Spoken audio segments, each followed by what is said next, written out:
Title: That's what we need. Rabbi Shoff's Engaging Dialogue at Utah Valley University. Hi, what's your name? My name is Dustin Russ. It's good to meet you, Dustin. It's good to meet you too, Rabbi. Am I supposed to be asking you a What's question? on your mind? Yeah, that's what it says. It says, ask me anything. I mean, I'm comfortable with having a conversation too. That's a gimmick to get people to talk, you know? Okay. As long as you've been alive, have you noticed the trend where political conversation has become increasingly violent over the years? Definitely so. Definitely so. I wonder if these things trend because, you know, people were killing Kennedy and MLK and people with something important to say, one side or the other, have been targets always. People trying to kill Reagan. People, so, you know, that was, I don't know. I think, yes, it's gotten worse, but I don't know historically. That's something that's harder for me to gauge. What happens in the Soviet Union, here, that, you know, all over the world, there have been very violent times and coups and so, but in recent years, I certainly have seen what you said, that people seem to be becoming more and more polarized, not hearing each other, hating each other, justifying violence. For me, growing up in California, I heard a lot of violent political rhetoric coming from kind of hyperbole.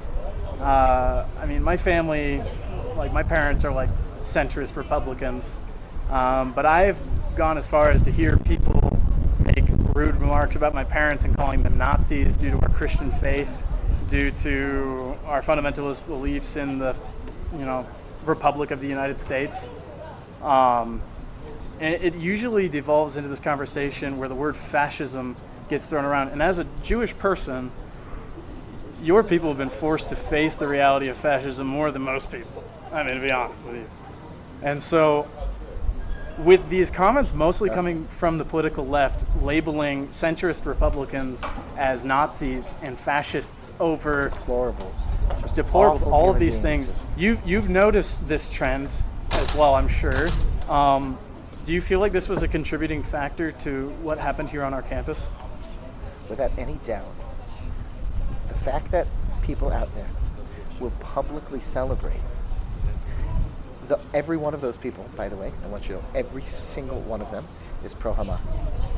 There's not, in other words, they will support a terrorist organization, but they cannot support somebody because it's hate speech. Well, hate speech is certainly kill every single person of another race, death to America, death to Israel. These are That's threats. certainly hate speech, Yeah. but it's a decided belief. I don't really believe in hate speech as a concept. Correct. It shouldn't be policed because then you can use anything. You could say, well, this group is threatening to commit suicide if you keep calling them kikes, so we can't say it anymore, and then you can bully anyone into anything. In America, you're legally allowed to be a dick. Yep.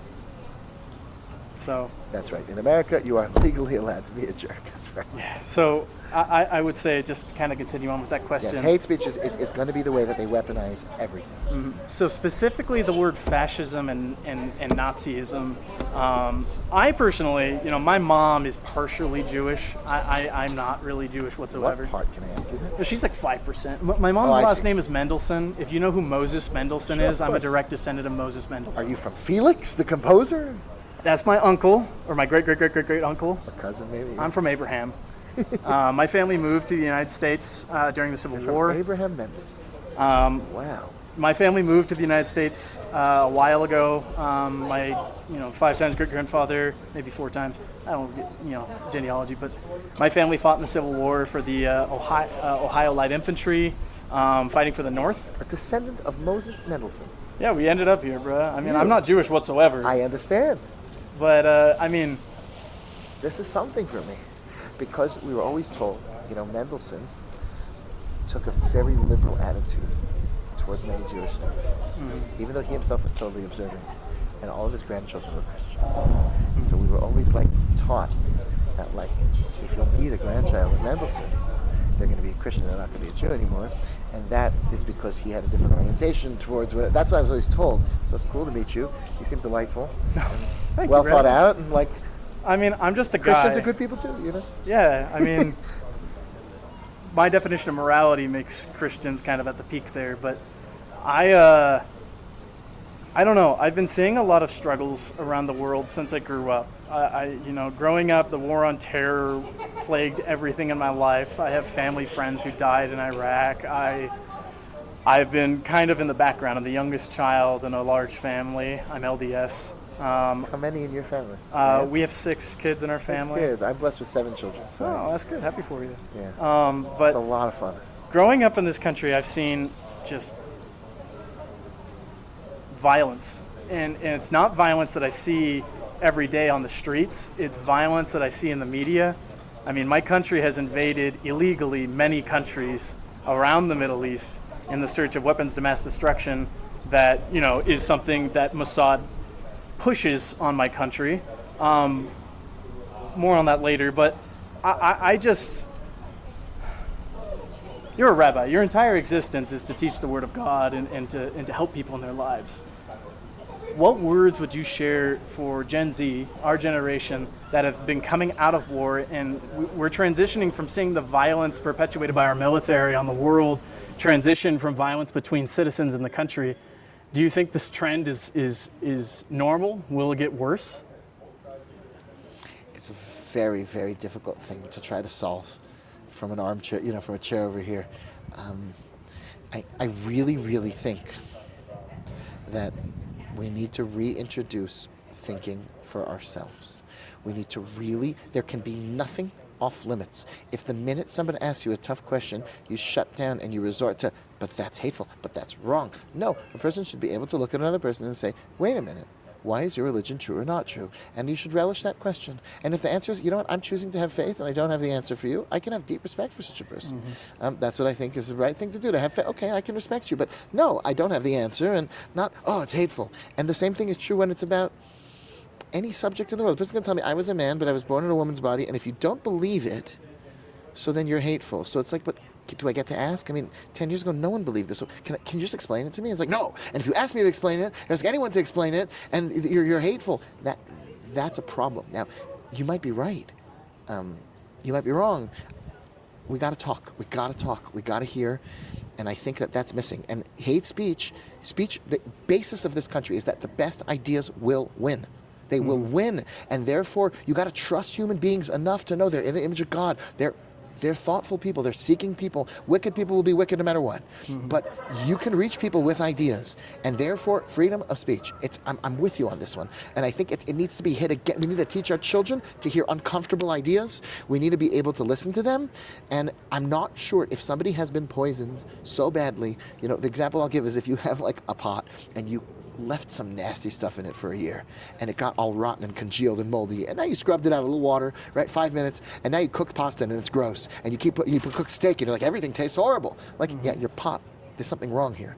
We have a problem that all the ideas that are coming into many people, they have been so poisoned to look at everything as a threat to them, and it's not a threat. Let's talk it out. Let's think this through.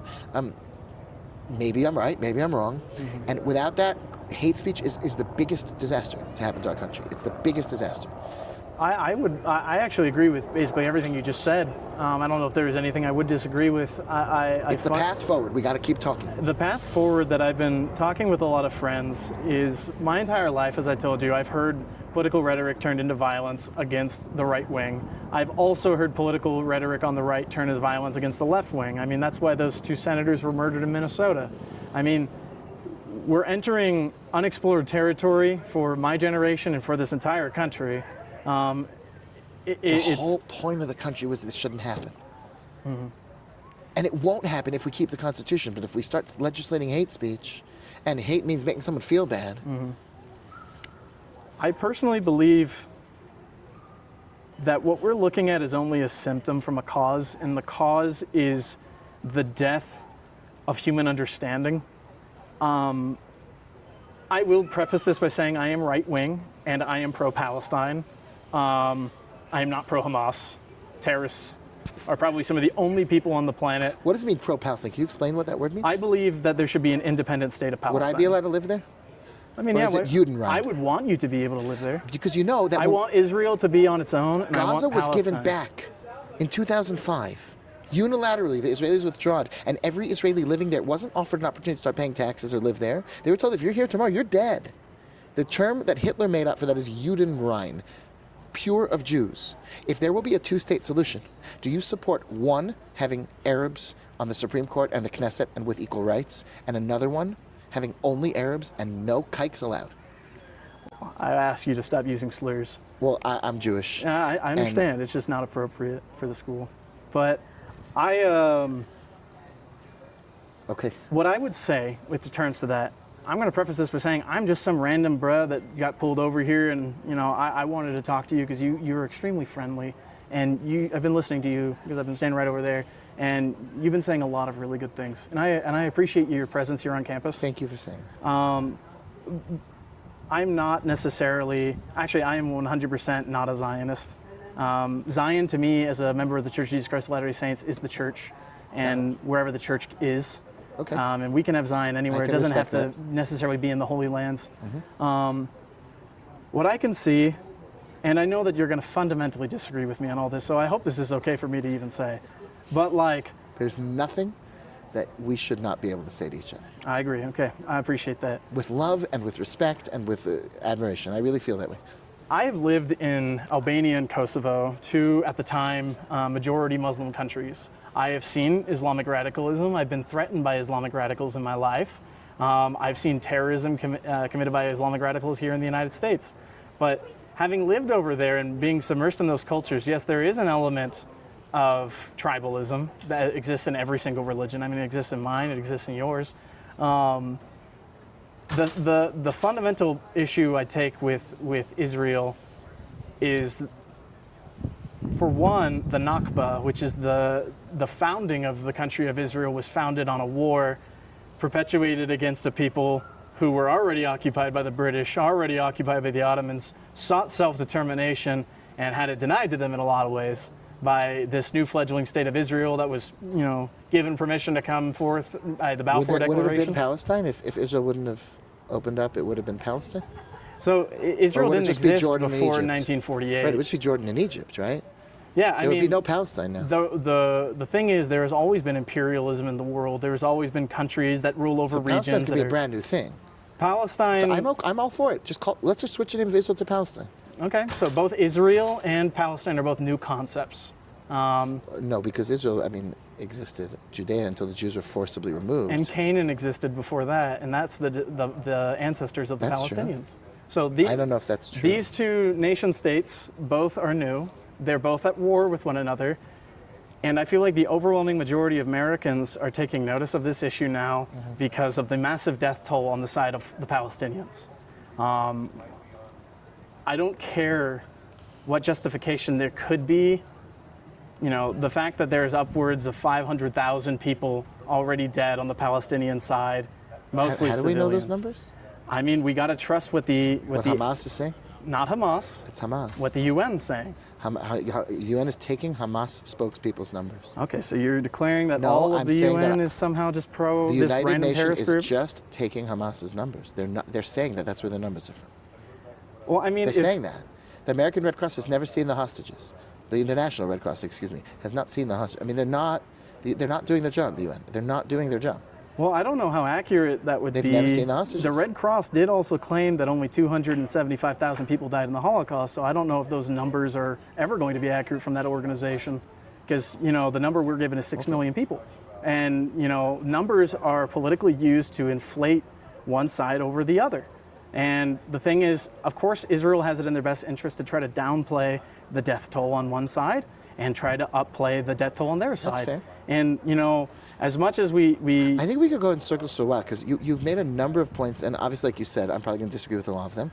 But I think if we even took one, like I asked you before, like when you said you support Palestine, which I understand more where you're coming from now, but I asked a very direct, like really a yes or no thing, and I'm just interested where you stand on this. Do you think it's acceptable that the two-state solution would be from the river to the sea? That means there is no more Israel. Palestine will be free, which means free of Jews. It does mean that.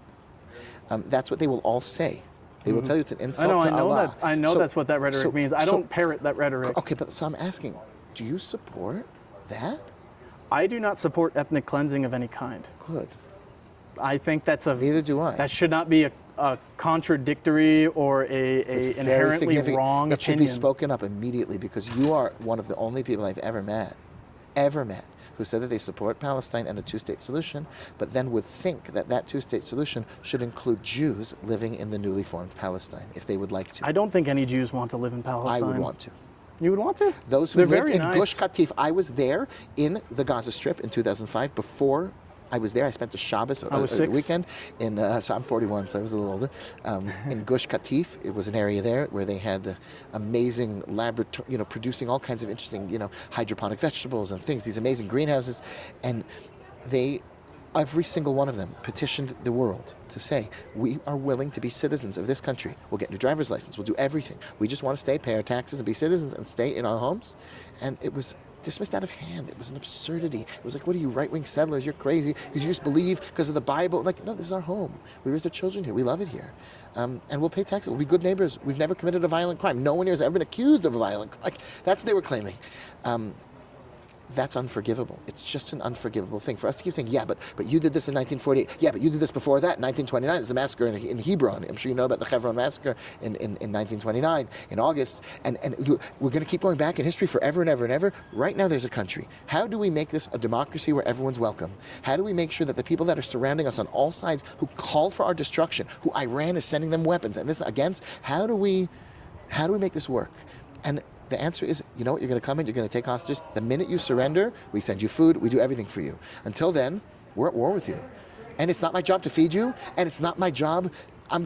You're going to keep your children here? You don't want your children to die. Surrender the hostages and put down your weapons. That's what we did to Japan. That's what we did everywhere else. You think no children died in Hiroshima and Nagasaki? I actually went to Hiroshima for the first time. There's some children died there. This last year. I learned all about the horrors that were perpetuated by my government, and I think overwhelmingly, even though we were victorious in that war and we were justified in what we did, I don't think you could find a more diverse set of opinions on any sort of political issue than the bombing of Hiroshima. That's true. We also didn't know at the time what nuclear fallout. We didn't understand the extent. We didn't, but at the same time, reflecting on it, the United States has had a question since I was a child, and that question is, in that war, yeah, it was a war, and we were at war, and we were going to win. Our side was dedicated to that, and we were going to win. They knew we were going to win. We still slaughtered hundreds of thousands of people to the point where our president, Truman, regretted that to the day he died. Okay, so I'm with you on that. I'm not saying that they're not similar. I only mean to say the death toll in Gaza is higher than the nuclear bombing of Hiroshima. That could be. Every war, I don't really know what the death toll is in Gaza. That I don't know. But every war in human history, every single one until now, had the same problem of innocents dying, sometimes in large numbers, until people surrendered. Until you stop saying, we're going to do this again, we're going to do this again, we will stand there. If I come, I'm going to give you an example that might sound overly simplified, but I come home to my house, I get in the front door, and suddenly surrounding my house is 20 armed men who say, we're going to kill everyone in the house. Holy. So imagine this, right? And they succeed in killing 2 of my family members, my children. I'm so sorry. Okay, this is a scenario, right? Oh, okay. So this isn't real. Sorry, okay. I misunderstood. Right? I was about to be like, oh, my Rabbi, are you okay? So let's imagine this, right? Thank God everyone's well. And so this is a hypothetical scenario. Imagine this. The man is inside his house. They've killed 2 family members. There's 30 people outside with weapons. Let's call it 30. And he kills 18 of them. See, this is disproportionate. This is disproportionate. It's ridiculous. Okay. Not only that, some of those people brought their children. So those 30 people are holding some children with them as they say, we're going to kill every one of you people. You say, listen, buddy, I'm going to shoot at you. I'm going to shoot at you to get you out of my yard. And if it hits your kid, it's your fault. Don't bring kids in to a church, right? Try to kill everyone in the church, and you can't shoot me because I've got kids. None of that. So I'm shooting. I'm warning you. I'm giving you warning in advance. We're going to bomb this building. Get out of the building. He says, no. Now they say, we want a ceasefire. I say, great. Will you leave my lawn? No. Ceasefire means you stop shooting at me. I'm still going to camp out here and declare that at any opportunity I'll kill someone in your family. If you don't see that that's identical, it is. Hamas is an elected government by the Palestinian people, and they are declaring, as a government, as the leaders of this people, as the people with the weapons, we will continue. And through all of this, they're still shooting, they're firing weapons into civilian areas. They're going to do it. So I see that, and I say, I don't have an easy solution. We have to go all out and say, you will never lift your face again here. There's going to be no more Hamas. And surrender. That's all it takes. Surrender. I'm not surrendering. We're not surrendering. Then you're killing these people. In every war in human history, this is how it worked. To suddenly turn here feels anti-Semitic to me. To pick this one thing. A person who's against super PACs, right, but only cares about AIPAC, all the other ones, we may have a problem in the system. We may have a big problem in the system. I will say that only care about this one. AIPAC is I heard before that this was a discussion the largest threat to our country. It may be, that may be your perspective. Is it constitutional or not? And I'm okay with someone saying it's not constitutional to have any lobbying, any foreign lobbying, but to pick only one. But would you condemn the fact that this is the largest political advocacy group with the most amount of political donations from any other group, with a vested interest in promoting foreign affairs here in the United States, which is illegal? And AIPAC should have registered under far before Kennedy's time, and Kennedy talked about this a lot. Yeah. And you know what stopped getting talked about after he died? That. I mean, this has been an issue that's existed in this country for a lot longer than we like to talk, like try to claim. It's a compelling question, and I respect it. I'm not politically informed enough about AIPAC. And that's okay. It's not my field. But I there is something that I do have to say about it. And that is that a democracy means, right? The way this democracy republic was created is that we elect officials in order to assume that based upon including donations and people, right, that they will represent the best interest of their constituents in order to get reelected, in order to be supported. That's the understanding. That's a system that was created by the Founding Fathers, and that's what we have. Additionally... No, it wasn't. Okay, that's the system as it is today, right? Is that the system that elected... It was not created by the Founding Fathers whatsoever, but it exists today. I thought that the legislative branch and the system of electing legislators... No. I'm talking about political lobbying. That was the beginning of your point. Okay, no. Let's be on the same page. Let's be on the same page here. What I'm saying is that this system that we have means that people that are more influential in whatever way in the country, and that would be financial, be other things, can often have a larger influence over a politician, right, than other people. I mean, they can buy more ad space. They can change public opinion. That's a reality that I'm not sure is right, fair, good, or bad, but it's a fact. It's a fact that every super PAC that exists, all lobbying that comes from tobacco companies or from anywhere, people with more money can have more influence. That's a truth. And it may be a problem. Do you think that's a problem and it's something we need to solve? Campaign reform, something? I've said this for a while. You know, I'm not a guy with all the answers. I don't know everything, and I don't have solutions for everything. But okay, I do have solutions that would fix the completely unbalanced relationship between Israel and America. And that you just dodged my one question. Just hear me out. I do want to hear get back to it. Okay. I promise. I respect you. But it's very mutual, by the way. Yeah, I can feel it. So the thing is, the two solutions that would bring about the greatest change for good in this country, for one, should immediately be the institution of term limits on politicians in Congress, and the sounds sensible. Publicizing, creating a public fund for campaigns that is a set amount of money that goes towards each politician to be able to run for election, and the illegalization of all private donations of any kind to any sort of political campaign fund. Now, I'm not saying that I would have to think a lot more about the positives and negatives before really saying this. It would hurt Israel a lot. That's not my concern. In other words, if it's really the right thing, God takes care of Israel. You know what I mean? That's true. Like it's not my problem. I have to do my part. I have to do the right thing. I believe I have to vote for somebody, but I believe it's up to God ultimately to decide. So that's not my problem. If it's right, we do what's right. So I don't know if your solution. I would want to hear all sides of things, and right, as I'm sure you have done. But that problem, when addressed that way, I have deep respect for, because then the fact that massive numbers of evangelical Christians really care about Israel, and Jews really care about Israel, and it matters a lot to them in a massive way, is a fact. And it's a reality, and they're willing to donate money towards it, and they care about it. And if that shouldn't be able to influence politicians, if that's the truth, or it should only be able to influence politicians up to a certain point, but not with the lobbying, so then it should be even for every subject, for every single lobbyist. Well, that's why my solution. Someone came and talked to me earlier about this. AIPAC, it's so unfair. And I said, name one other super PAC, and they looked at me like they fell off the moon. I think they might have just heard about AIPAC from you. I don't know, but this person was so, and I said, like, that feels anti-Semitic. If this is an issue in the system, that's a massive problem. And one of the issues is Israel. I hear that. I will implore you about this one thing. It feels that anytime any sort of attention is pushed at Israel, anytime any sort of conversation is around this, even if people are solely centered on just talking about the relationship between Israel and the United States, the conflict in Palestine, all of that, I feel like the word anti-Semitic has been weaponized, extremely diluted from its original meaning. to kind of Let's come act with as a new word. a cop out. We call it Jew hate. In other words, if somebody really, they see a Jewish person, right, who cuts in front of someone when they're driving, and like, that's what's wrong with all the Jews. So to me, I mean, what did they really do? But if they said that about a black person, you say, what an unethical person. Because one guy was spaced out and cut in front of you, or even deliberately was he hate a whole race of people. You know, if it was an Asian driver, all Asians are bad people. I mean, that's horrible. Humans are like that. So it's very troubling. But what we've taught in our society, that's not okay. But then somehow people are allowed to say the word Zionist about actors, about people who've never heard of Zion. They don't believe in the Bible. They're not religious. And like there is something happening where people drive by me in the street and curse at me. They say, this wasn't happening 5 years ago. I also need to bring you have up, to know that's real. If Jewishness itself is put forth, like the existence of Jewishness or the religious support of a Zionist system, if that's being presented as justification for the existence of Israel, which a lot of people stand against due to their actions from the beginning.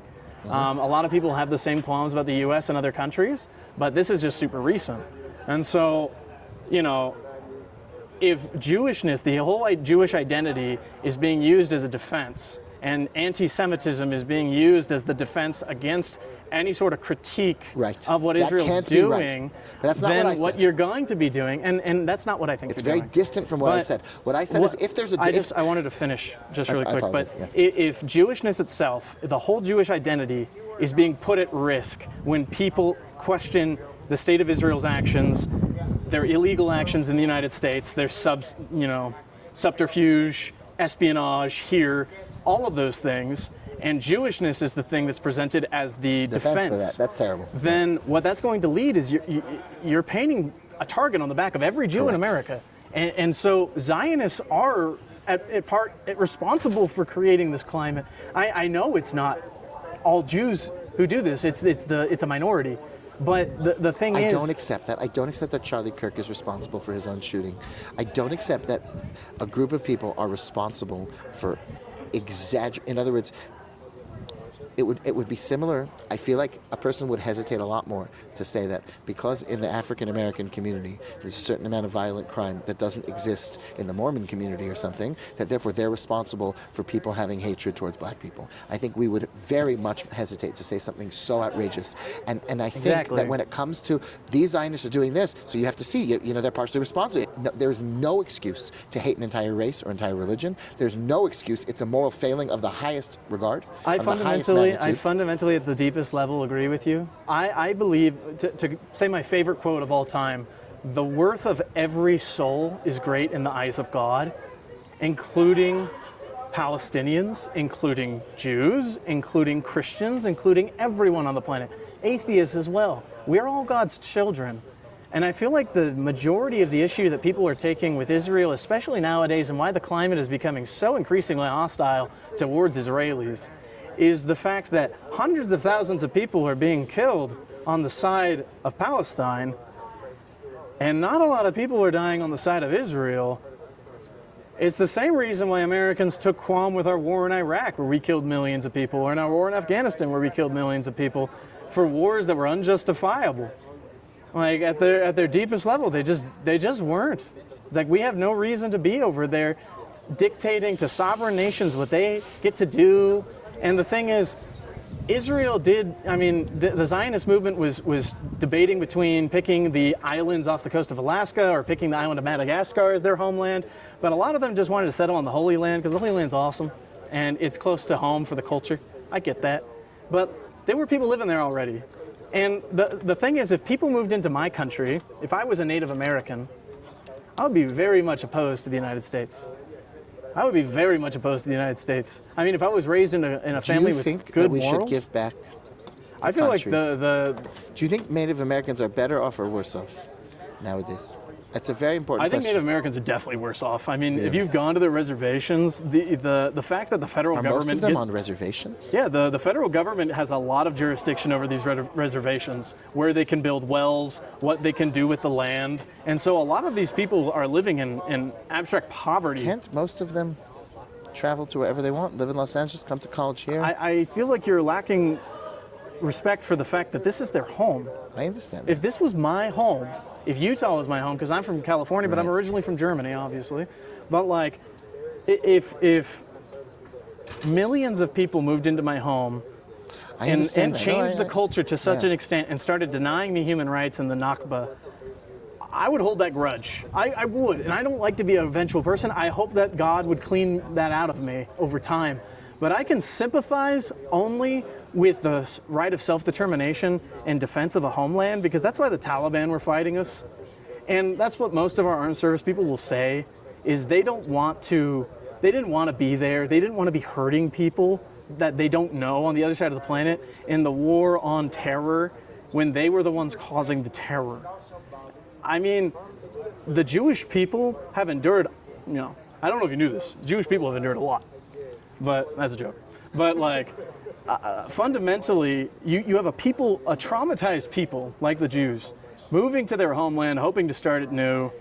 You have certain people like Albert Einstein who didn't eventually move there, but he was supportive at times and he wasn't at other times. But people are moving there nonetheless. I mean, if I was a Jew in Europe after World War II, I'd be moving away too. Well, the reason I asked you before about whether the Native Americans are better off, in other words, if you have a person who's living in a fundamentalist Islamic country, they're living, and unilaterally the Jews said, we're coming out in 2005, we'll keep paying you electricity, do a lot for you, and build what you want. And they spent it all on tunnels, all on terror. I mean, a person who's living in that society. How do you know that? I mean, we see it. They Have you didn't seen build it? buildings, they didn't build universities. Yes. I told you I was there, but the last time I was allowed to be there was in 2005. Which is so sad. I wish you could have visited more recently before We're the war. not allowed. There are signs. A lot of them aren't allowed to visit you either. Yeah, they're not citizens. So I understand that. But I'm not being allowed with an American passport because I'm Jewish. It's a different thing. In other words, an American can come visit, but not me. You're a Jew. No Jews allowed. I mean, that's very clear. And it's not safe. And the American government they recommends... can't go in there because they don't hold a passport you'll take. That's true all over the world. They also can't go to Romania. And also, we have a problem. We'd be the Israelis would be very happy to allow people in from Sweden because they're not threatening. They're not teaching their children. We have this. We know this is true in kindergartens. They're being taught very violent things. Well, I mean, if we're talking about immigration in general, I mean, Western Europe is currently being subjected to some of the highest levels of immigration in the world. Perhaps unwise policies. I don't know. I'm not... And the thing is, a lot of Jewish leadership in Europe was advocating for this with the Kalergi plan, with other things that they were just ideas, but I mean, a lot of Jewish people hold a lot of political influence around the world in a lot of countries. And enlighten me on this. The Jewish people were instrumental in the... So, I mean, most of the refugee organizations that help the refugees cross the Mediterranean from North Africa... Are they Jewish or somebody Jewish works there? They are Jewish organizations. For example? I'm not going to name anything for you. As I'm telling you, I just got pulled off the street. But I know a lot of these organizations are run by Zionists. I know that the fundamental belief in human rights is strong with the Jewish people. The thing is, are you okay with immigration coming in from North Africa and Muslim countries into Europe? It doesn't seem wise for them to so dilute their population and influence so that their country will not have its traditional character. That doesn't seem so wise to me. I would understand why they're doing that. And especially if the people they're bringing in are fundamentally opposed to the values of the country. So if they don't believe in freedom, they don't believe in women's rights, they don't believe in these things, I don't know that it's wise to fill your country so that the majority of people of voting age soon, within 20 years, are going to be different. That doesn't seem wise to me. I think Israel has to be mindful of that. They have to figure out how to handle that in their own world. And I think it sounds like you would come down on the side of them saying, we can't just open our borders here. There are people committed to our destruction in many different ways around us. They announce it at every opportunity. So this is not, it's not a witch hunt. So we're in agreement on that because I'm opposed to mass immigration and I'm opposed to allowing people into any country without a background check because they can be violent. So the difference of opinion, though, we're building up to a point. The difference of opinion here is Europe existed over in its little side of the planet. The lands of Canaan, because I don't know what term you want me to use, because I won't use Israel to describe the region. Okay. But I also won't use Palestine if you don't want me to. But the lands of Canaan, right? The Jewish population before World War II was... Why would you use Palestine if I didn't care? I believe that a lot of these regions are being occupied, and especially with the wall expansion. Who's the first? I mean... In my holy book, it's the Canaanites that lived there first. But wasn't Abraham there before the Canaanites? Nope. No? No. Because the Canaanites are when the Israelites come out of the desert, they come to land occupied by the Canaanites, right? Yeah. But they had been there and then been exiled to Egypt and enslaved in Egypt. Yeah. That's where Abraham, Isaac, and Jacob were. That's the families. Yeah, the 12 sons of Jacob, they lived in a small region within Canaan. They didn't control the whole region. I understand. But Until Moses came back and it led to a military conflict that seems very akin to the current one.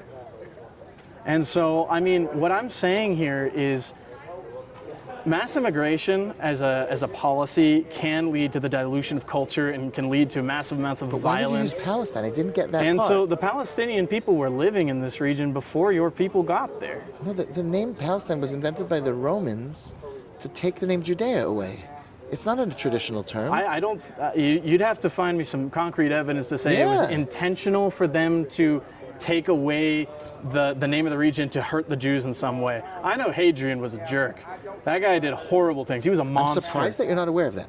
No, he's a monster. you should but I have Google never that. in my life heard that. Yeah, I mean, who invented the name Palestine and why? And you'll see that that's the case. But Palestinium was a name that I know the Romans gave to the area, but they also referred to it as Canaan for a while. I've never heard of the term Palestine being invented as a way to snub the Yeah. Judaic population. I'm like surprised that you haven't heard that. Okay. Well, I mean, we come Even from if you very don't- different paths. It's true. I will look into this afterwards, I Yeah. promise you that. You had a question for me earlier, though, that I wanted to get to. If you even remember it, if not, it's okay. Can you think back? Well, I mean, I remember what I was asking is I think you did answer me. Meaning I pushed you that I felt it was deeply unfair that when people support a two-state solution, people support Palestine, they're Well, I've supporting also- a place that's Judenrein. And I don't like that. I don't think that's right. I don't think Israel should be free of all Arabs, and I don't think, any other country should have to be free of all Jews. I mean, I've looked at social media, right? If we want to draw this context for Palestine and Israel to social media, I looked at Palestine. I'm sure a lot of the media that comes out of like Al Jazeera and stuff is propagandized to an extent. I mean, I'd be a moron if I didn't think that. Okay. But like, at the same time, I know Israel manipulates their image a lot. And I've also seen a lot of IDF soldiers on Twitter mocking the deaths of Palestinians. And they get a free pass to be as rabidly tribal as they want, but when the Palestinians are just the same way, it's a double standard that They're gets thrown not the on same them. way. They are not anti-Muslim or anti-Arab. It They really live seems with Muslims like and Arabs. If you walked out, I was there this summer for a month. I go every summer with my family for a month. I lived in Israel for 7 years. My first 3 children were born Where there. in Israel? I lived in Jerusalem, in an fun. area called Ramat Have you been to the Holy Eshkol. Sepulchre? I have not, because it's we don't, according Jews don't enter churches. Why? It's an Old Testament. I've entered synagogues. Yeah, and we don't think that nobody should, but we don't enter places that we wouldn't be able to worship in. We consider that to be the wrong. In other words, it's something that it's a different form of worship. Seems and a it's little not our place. anti-Christian. Because I know Muslims can enter churches. That's interesting. It's not anti-Christian specifically. It's a religious requirement for us not to enter places that worship differently than. So you won't than come to us. our places of worship. And we don't ask you to come to ours, but we'd be as welcoming as possible because we wouldn't want to hurt anyone's feelings. But in other words, we don't. Orthodox Jew also doesn't even enter a Reform synagogue. The Reform Jews don't believe that God gave the Torah at Sinai, at Sinai, and so forth. And as much as we can treat people with tremendous respect who have different values than us, we really do keep our distance from other forms of worship. Because I've just met a lot of evangelicals who claim that the modern state of Israel is somehow Israel is described in Revelations. And I know that their religious fundamentalism is a huge reason for supporting Israel in the first place. It just seems a little odd that fundamentalist Judaism won't even enter our places of worship. Yeah, we don't enter any foreign place of worship that is not, in other words, if it's worshiping the Trinity or something else. So it's actually permitted for a Jew to enter a mosque because they don't have any form of Trinity or anything like this. But when the worship it's very clear in the Old Testament that we're not supposed to be participating in any forms of worship. And when a person goes in, it's giving a tacit, approval to that worldview. Is that from Torah or is that from Talmud? It's a good question. I don't know that you can say anything is from the Torah, because you can do whatever you want with a text. So it's how this text was interpreted since the beginning of Judaism, and the Talmud is recording how Jews have understood these texts Other from the rabbis beginning. before you, it's their interpretations. It's or their recording of the traditions that came long before them as well. So in other words, that is an accurate record. Just as an example, when the Bible says to rest on the Sabbath, so do you think you should be allowed to pick wheat on the Sabbath? I don't know. It just says to rest. So I want you to know that in the Old Testament, Well, my Savior taught me that you can't. So it says in the Old Testament. Okay, so what it says in the Old Testament is that Jesus is walking through the wheat field on the Sabbath, and someone was dying. So he picked wheat for him, and the person says, "What are you doing? It's a Sabbath." So you can only understand that story if you understand the Talmud. That up until that point, I can only understand Sabbath. why it's wrong because of the Talmud. And Jesus answers the following. He answers a quote that's directly from the Talmud. He says, "The Sabbath was given to the Son of Man." The Talmud didn't exist when Jesus was alive. The Talmud records things with Jesus in it. So, but it's a statement that was recorded in the Talmud it's an ancient statement, which is that the Sabbath was given to the Son of Man. The Son of Man wasn't given to the Sabbath. Now, the Son of Man is the Talmudic word always for human being, Ben Adam, all throughout Tanakh, all throughout and so Hebrew what it means is a gorgeous language, by the way. It is a beautiful It's really cool. God speaks in Hebrew when he speaks, right? Not to me. No, but I mean in history, like when he reveals himself to the prophets, it's all in Hebrew, right? Bible was written in Hebrew. Those are his words. It's also written in Greek. The New Testament. Yeah, I mean, when you refer to the Bible, I'm not going to just solely focus on the Old I Testament. understand what you mean. Yeah. So, and is that understood to be those letters and things are understood to be the Word of God directly? I thought they're divinely inspired. I mean, the Old Testament and the New Testament are the Word of God as long as they're translated correctly. That's a fundamental Latter-day Saint belief. I don't think God necessarily cares in what language he speaks to his children because he created all the languages. I just personally think Hebrew is a really gorgeous language. Like the poetry in Hebrew, I mean, that's what most of the Old Testament's poetry is, just like some of the best in the world. I mean, Hebrew is a great poetic language. I love languages. I'm a huge linguist. I speak a couple. But what else do you speak? I speak German, Albanian, and Spanish. Wow. I speak a little bit of Russian and Macedonian. And I can get around in Swedish, and I can get around in French, and I can get around in Italian. I'm That's not a lot. fluent in them, but my main 3 fluent languages are German, English, and Albanian. That's beautiful. You would love Albanian too. But we were talking about. So in other words, in the New Testament, some translations have it Son of Man capitalized, and then the interpretation becomes the Sabbath was given to Jesus.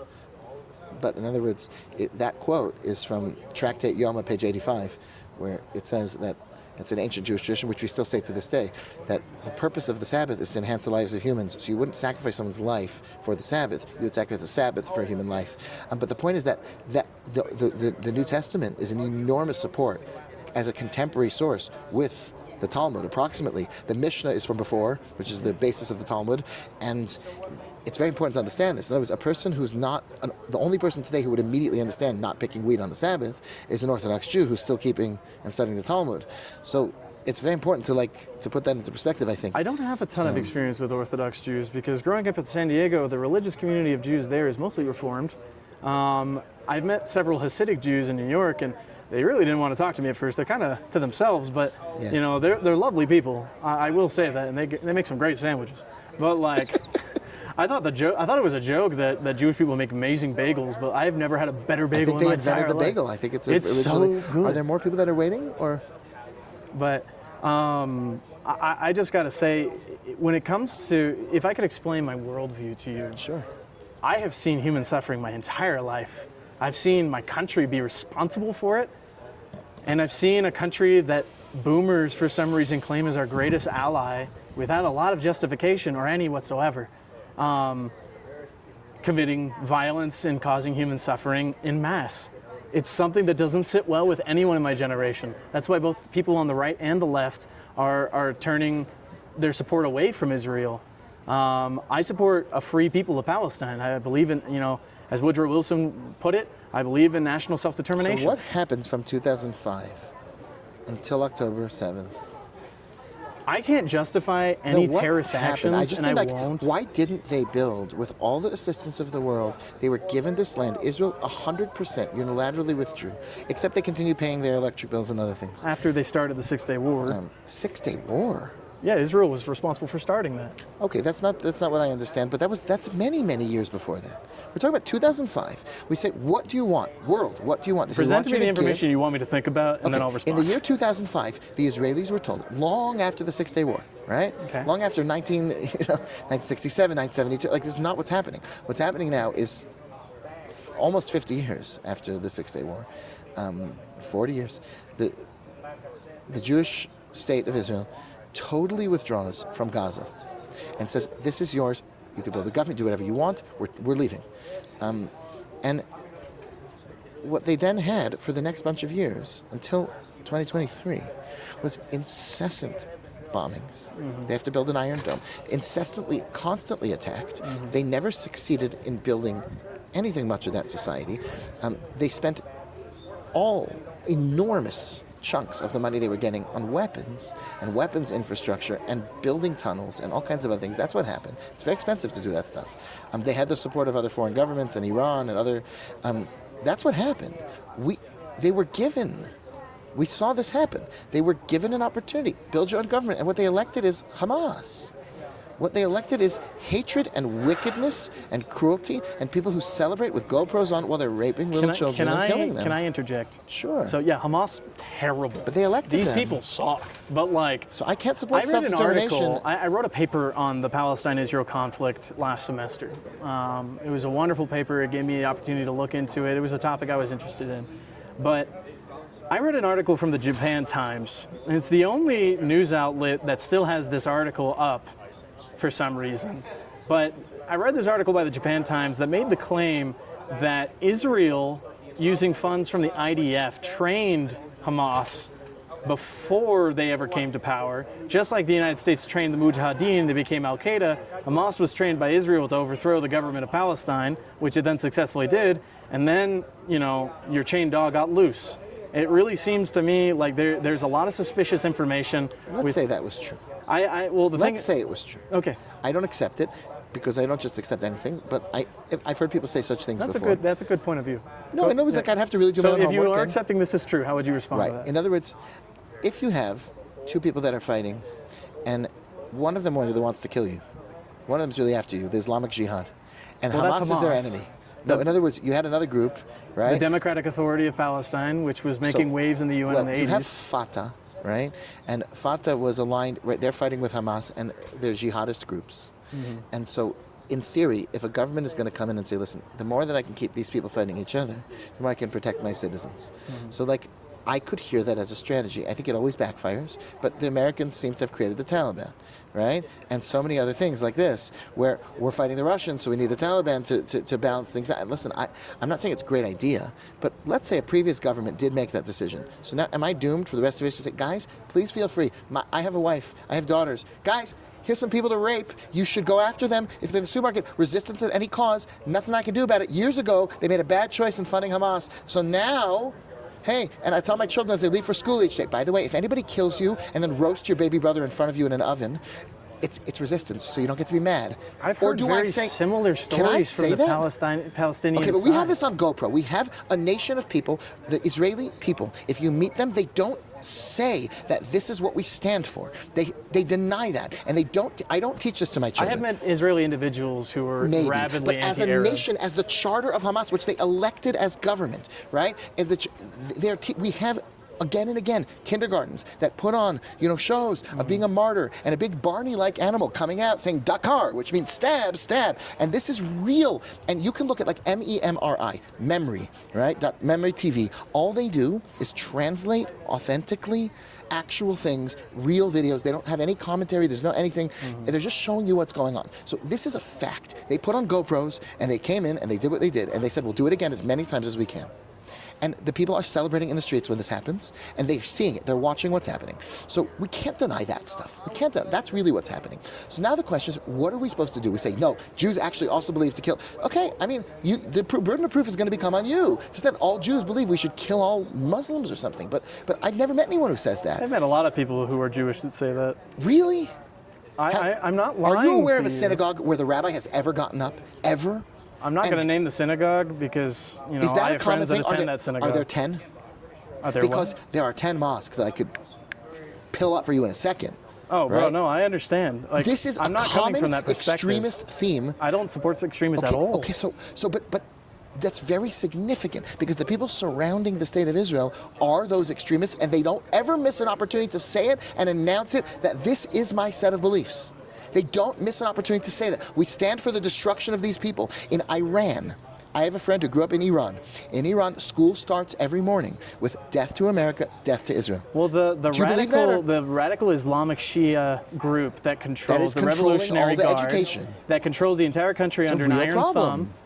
thumb, that entire group exists because Israel, the United States, and the United Kingdom overthrew a democratically elected Iranian government and put in the Shah of Iran in the 1950s, who subjected the people to 20 years of death. Let's say.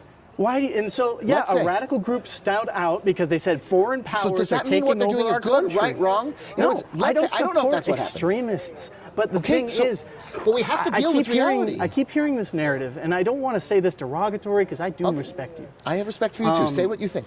Okay, if that's okay. I've heard this narrative from Israel for a long time, that it was always the Palestinians attacking them. That's it was not what I always said. I know, and that's not what you're saying. I'm saying this is the global narrative that is You should being address taught. what I said. Well, okay, then One more time, I'll recap it in 3 sentences. I'll use that. I am claiming that there is no equivalency between a nation of people who every one of them, when they are interviewed, says, we do not believe in killing innocent people. Every one of them in their schools doesn't teach that to their children. We can't find evidence of this being taught in schools. We cannot find in a widespread way, except for maybe one dog bites man church or synagogue, where this is what's being taught as the religion. But you can find within Islam that this is being consistently taught in England, all over, and especially in Lebanon and in Syria and in Jordan, right across the border, and in Palestinian lands. This is what's being taught to the smallest of children and to the populace. And then they got an elect Hamas. So we have a serious problem now. There are people around us that believe the death of every Jewish baby is a holy thing for Allah, and martyring yourself for the cause is worthwhile. And that is not true. You cannot say, well, I've heard of Israelis who do this. Like, whatever. Yeah, there's probably a few psychopaths in Israel. So I'm going to say what I want to say. Please don't cut me off. Okay? Is that okay? Yes. Okay. And I'll just tell you before you start, I'll just say, if you don't address the thing that I just said, Yeah. I'll assume that you're tacitly agreeing 100%. Is that fair? Well, I'm agreeing with you. What I just said. In other words, if No. anything you don't refute from it, I'll just assume that you totally agree. I have seen people from the Arab world calling for the death of my country and your people and my people. I've seen Christians being crucified in Iraq. I've seen tons of these crimes against humanity being perpetuated within Islam. I lived in 2 Islamic countries for people I respect, but I was still assaulted by Islamic radicals as a missionary for my church. I've lived through these experiences, and I understand that the narrative that's being built up, and with evidence, is there is a huge proponent of indoctrination within the Arab world, teaching that Israel is evil, Jews are evil, and Christians are evil. I know that's there. I also know that there is a humongous amount of people in Israel that see themselves as genetically and culturally superior to other people. I know that those groups exist and they've been acknowledged. You have radicals too.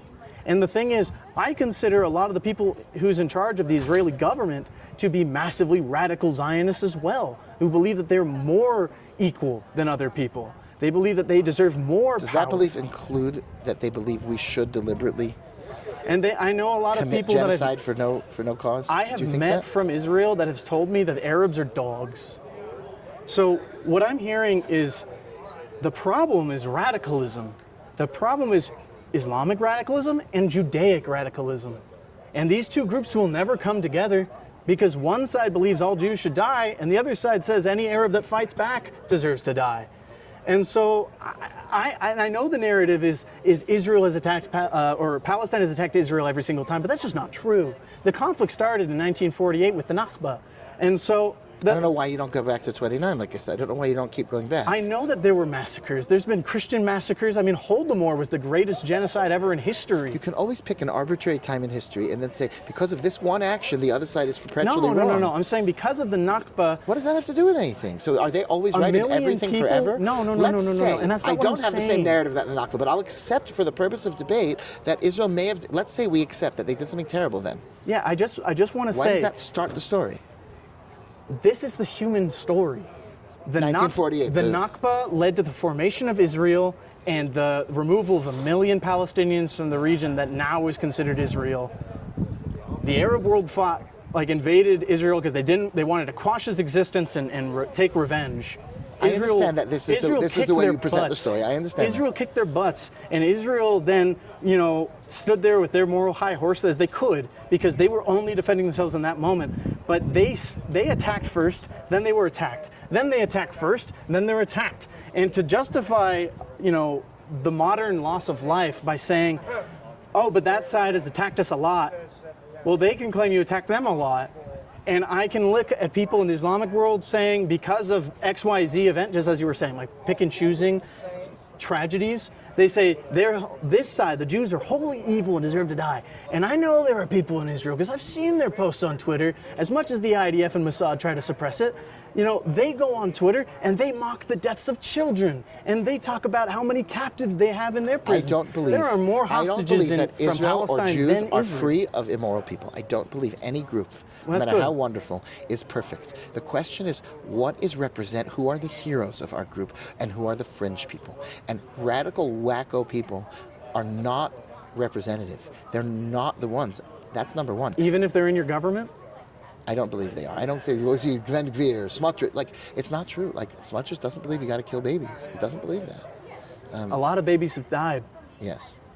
And I think the bottom line is, as an American, I don't have as much skin in the game as an Israeli. I don't think there was ever a baby targeted. I don't believe it. I don't believe you can cite one time. Multiple children's hospitals were bombed. You do know that. And so were hospitals in Israel. They were bombed by Iran. The Israeli side is not instinctively morally superior. I'm not aware of one time where there was an Israeli soldier who got his sniper ready and deliberately shot an Arab. I'm not aware of one, but I know of a little baby called Baby Shalhevet. You can Google her, who was shot in her mother's arms, and it was celebration. I know that school buses are deliberately attacked as a school bus, and that's a celebration. To morally conflate these two things doesn't feel right. To say you have extreme people on this side who believe this, but we've also got, it's like in America, we have people that are terrorists and they're trying to kill people. We say, well, you've got extremists who said negative things about today's KKK. It's abominable, some of the things they say. But they don't lynch people anymore.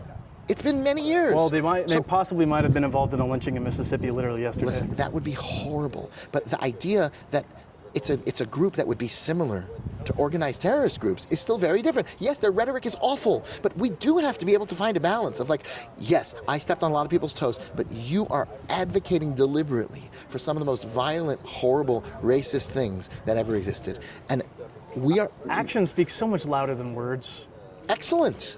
And so the thing is, when I look at... So telling me that there's a few people that celebrated something or did something, and I'm pointing to very specific acts that are continuing and need to be protected from. I just want to bring attention to the fact that Israel promotes propaganda as well. I assume that's what governments do. I don't know. Yeah, and so a lot of the things that I'm hearing from you, I've heard from the media, and I know they're fundamentally not all right. It's not all true. I know there have been hospitals specifically targeted because there are hospitals in Palestine. I don't believe that. I know that there have been children murdered. There have been rapes committed by the IDF. There have been I believe there have massacres. been rapes. I believe there have been rapes. Okay, so you'll concede that with me? I believe that. I don't know how many. It's horrible, and it's happened in every war, unfortunately. And the Israeli government is committed to jailing these people and to persecuting them and prosecuting them.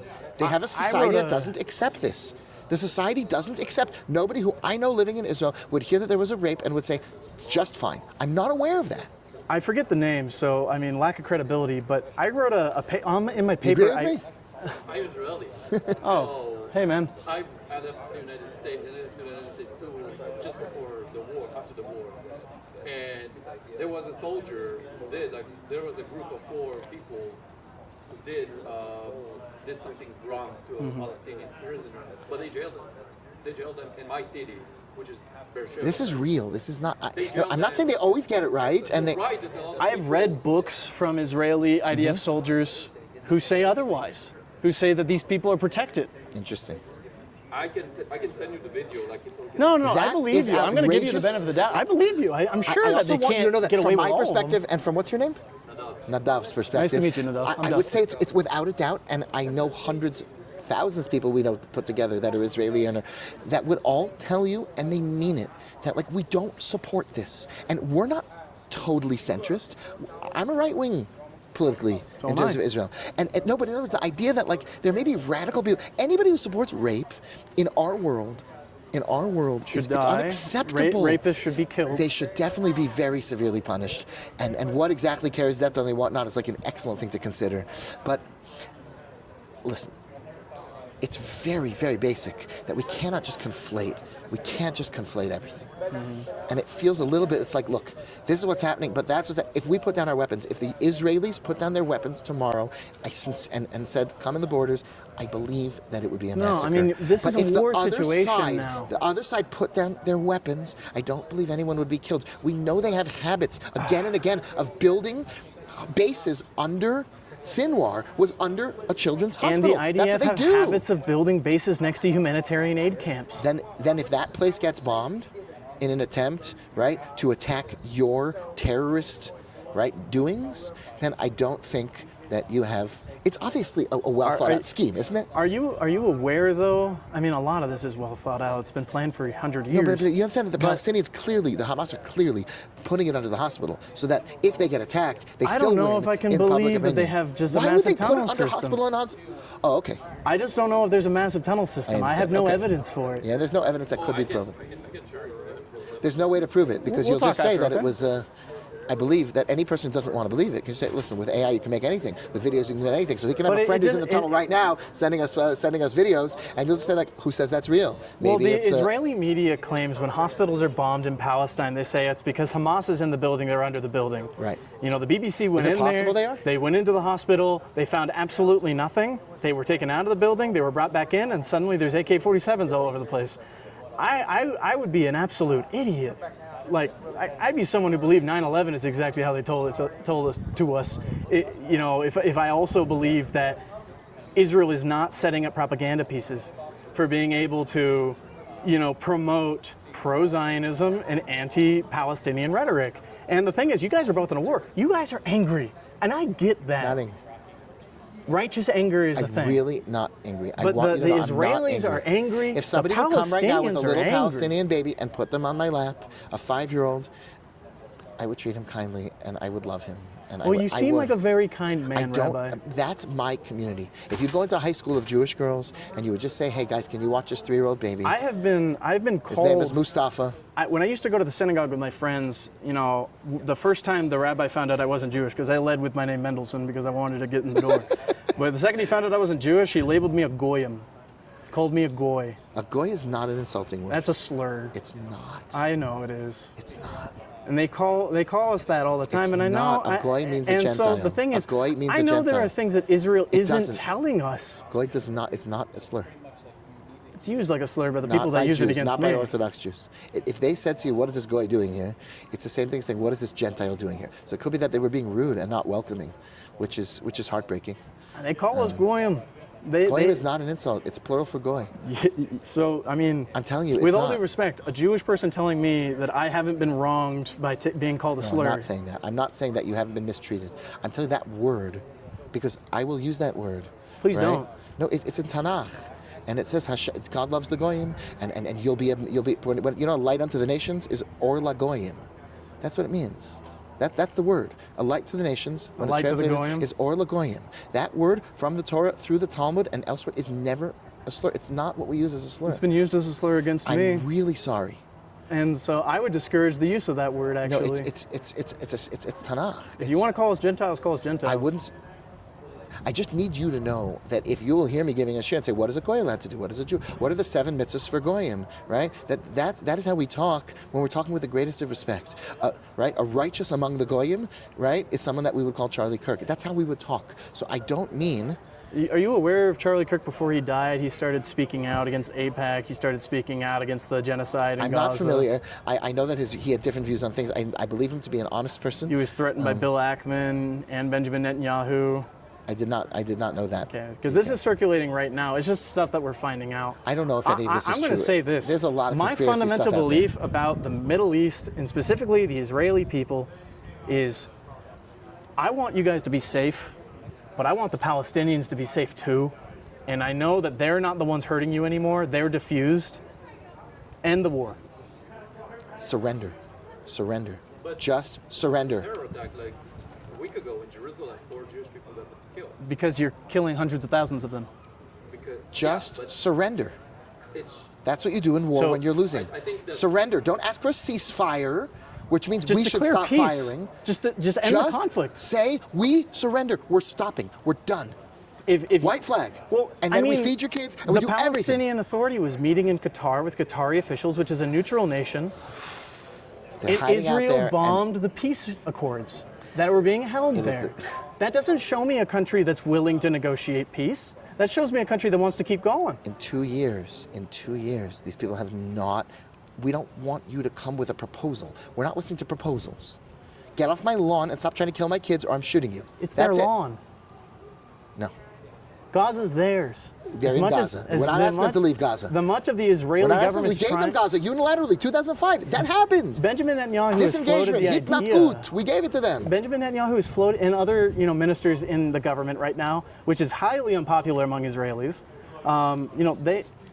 They have floated the idea of completely occupying and deporting the population of Gaza. This rhetoric is stuff the Palestinians are hearing too. They're going to be ethnically genocided from their region. They're going to be removed. They'll never exist. It's the same thing that Or happened to you your could people. just surrender. Stop doing this. Oh Stop yes, doing and the this. Jews could have surrendered to the Romans We did. after intense they- fighting. That's right. After you couldn't fight They anymore. wiped them out in Beitar and we surrendered. And you wrote books for years about how horrible that is. It was horrible. So why is your side? And it's not you. It's definitely not you. It's not me specifically, but I But the fully Israeli support the government action. is So I doing don't mind if that. you say me. I won't say that about you. I understand, but I do support it. You are I nothing think but a it's man ethical. with love in your heart, and I can Thank see you, that. and I feel the same way from you. I I think just it's don't really want mutual. human beings to suffer, and I don't care as many times as representatives from Israel come to me and tell me that this is how it is. It's like, if I look at the other side, it's showing me a fundamentally different picture. I'll tell you this, and I'll just finish with this because I think Yeah, I think we've yeah. gotten as far as we can. That I really respect that you're coming from a good place, and that you're motivated by your religious and moral, ethical values, and you want a peaceful world, and you want people not to suffer. I acknowledge that with a lot of respect. I also think you may be believing a lot of things online. People do lie on the internet, and people do present false things. And governments lie a lot. That's true. And I think you probably think the same about me, that the narrative that we have is based on false facts, but I do think that as well. And I think the only place to go forward is at least to trust that people on both sides of the subject, if we would both be coming from places where what we really want is a lack of human suffering and peace and dignity for everybody, that I think this could be solved. And I don't think it can be solved otherwise. My hope is that at least this conversation is a model for people, that like we can look at each other and say, I admire you and I respect you. We've disagreed so heavily here, but I'm so thankful you were here. Yes, I loved this this was- conversation. I think that people like us feel respected when somebody is willing to give a stress test and give a hard question. I hope that you've And taken anything of value from me, because I've taken things of value There's a from lot you. that I'm going to think about after this, because it's always helpful, even if it just strengthens me in my previously held attitudes. That's okay. It's unusual to meet somebody like yourself who presents eloquently and powerfully a different perspective. Thank you, and I Rabbi. respect it a lot. I really appreciate that. God bless you. I hope you have a wonderful rest of the day, and I hope everyone keeps treating you with nothing but Thank you. kindness, because that's what this school You is too. all about. Yes, it's been very beautiful here. God bless you. I want to give you a hug, and Yes. don't forget that mic. That's